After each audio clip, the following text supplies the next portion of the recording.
दोस्तों आप सभी का स्वागत है हमारे YouTube channel mental for education पे। दोस्तों आज के इस वीडियो में हम लोग कवर करने वाले हैं लोकसभा के बारे में।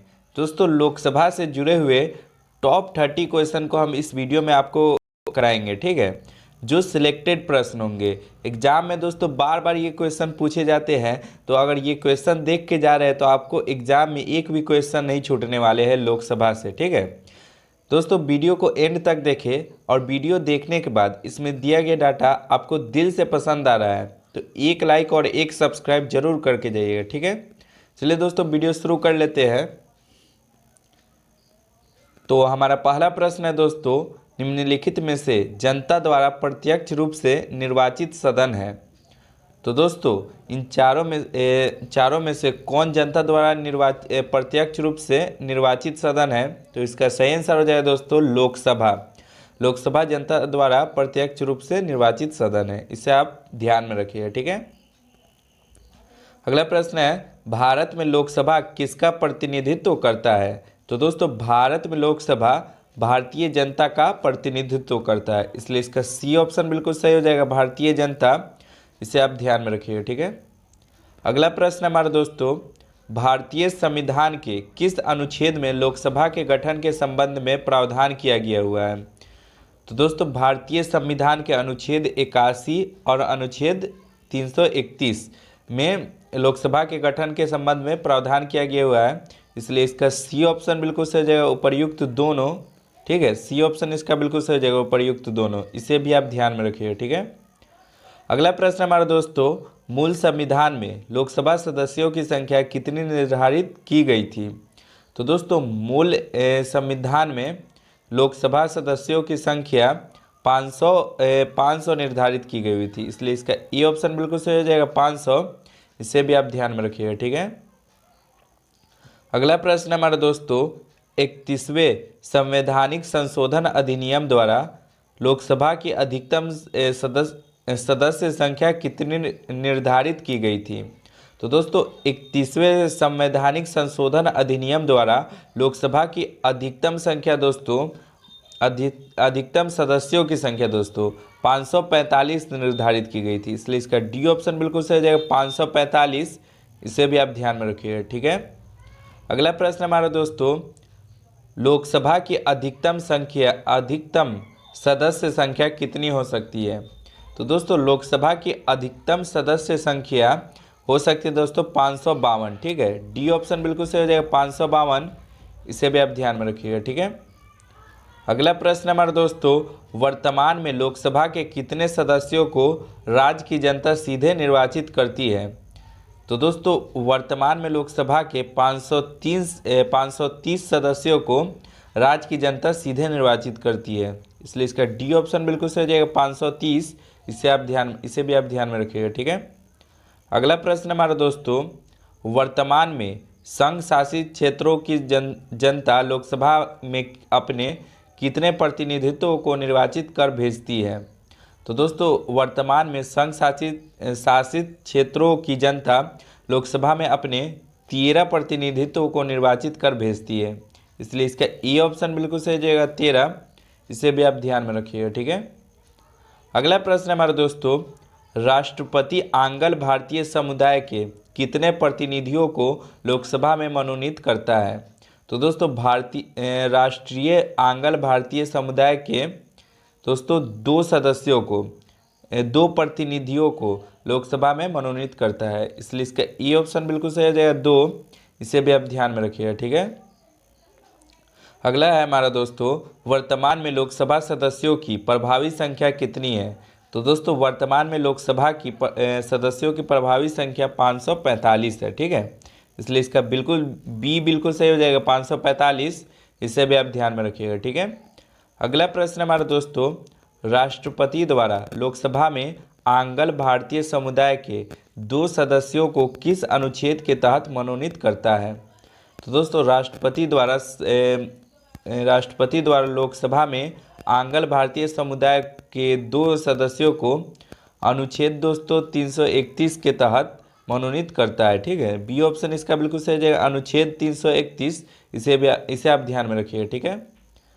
अगला प्रश्न है हमारा दोस्तों, लोकसभा में राज्यों को किस आधार पर सीटें आवंटित होती है?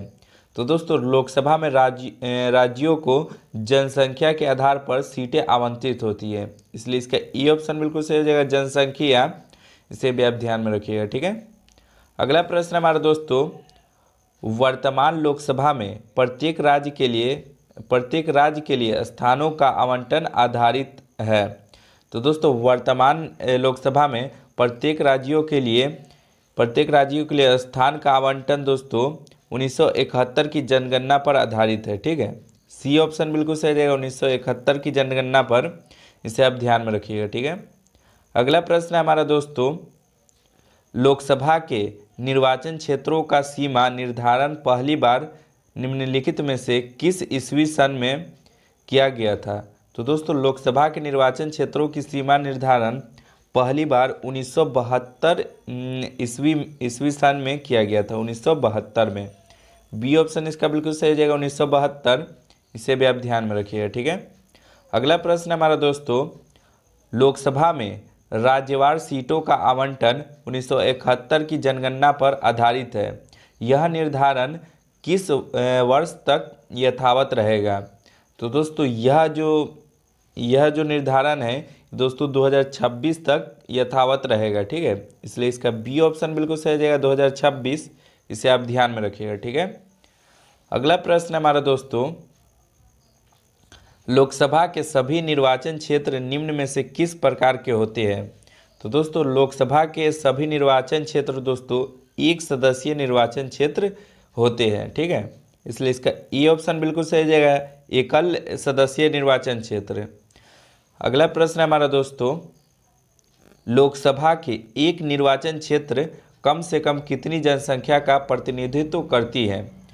तो दोस्तों लोकसभा के एक निर्वाचन क्षेत्र कम से कम 7.7 लाख जनसंख्या का प्रतिनिधित्व करती है, ठीक है। इसलिए इसका बी ऑप्शन बिल्कुल सही हो जाएगा, 7.5 लाख।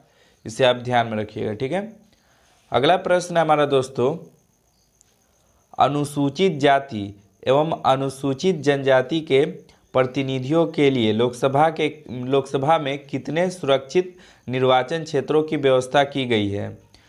तो दोस्तों अनुसूचित जाति एवं अनुसूचित जनजातियों के प्रावधान के लिए लोकसभा में 131 सुरक्षित निर्वाचन क्षेत्रों की व्यवस्था की गई है, ठीक है। इसलिए इसका ई ऑप्शन बिल्कुल सही हो जाएगा, 131। इसे आप ध्यान में रखिए, ठीक है। अगला प्रश्न देख लेते हैं। तो अगला प्रश्न है हमारा दोस्तों, लोकसभा के लिए प्रथम आम चुनाव कब हुआ था? तो दोस्तों लोकसभा के लिए जो प्रथम आम चुनाव था वो 1952 ईस्वी में हुआ था, इसलिए इसका सी ऑप्शन बिल्कुल सही हो जाएगा, 1952। इसे आप ध्यान में रखिएगा, ठीक है।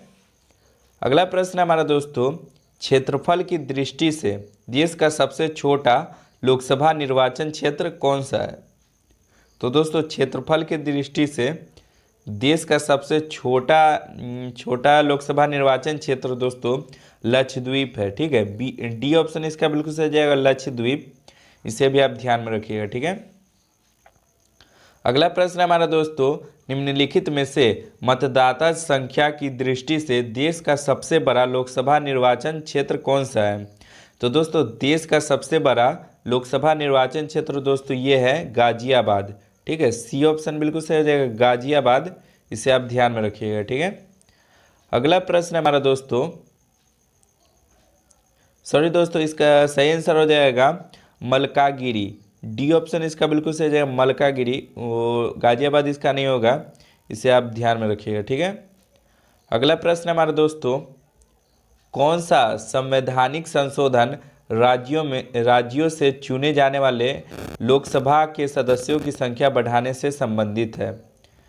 तो दोस्तों इसका सही आंसर हो जाएगा 7वां एवं 21वां संवैधानिक संशोधन, ठीक है। सी ऑप्शन में बिल्कुल सही जाएगा दोस्तों, 7वां तथा 21वां संवैधानिक संशोधन राज्यों में चुने जाने वाले लोकसभा सदस्यों की संख्या बढ़ाने से संबंधित है, ठीक है। इसे भी आप ध्यान में रखिएगा।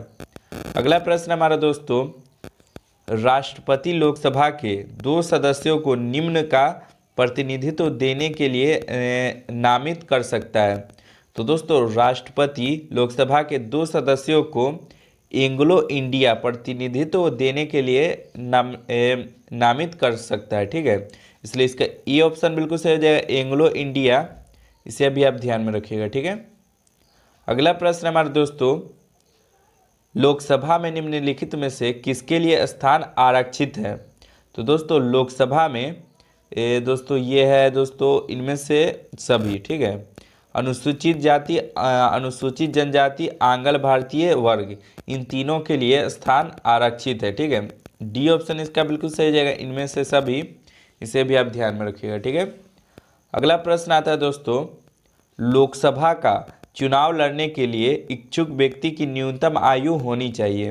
तो दोस्तों न्यूनतम आयु कितनी होनी चाहिए, तो इसका सही आंसर हो जाएगा दोस्तों 25 वर्ष। बी ऑप्शन इसका बिल्कुल सही हो जाएगा 25 वर्ष। इसे भी आप ध्यान में रखिएगा, ठीक है।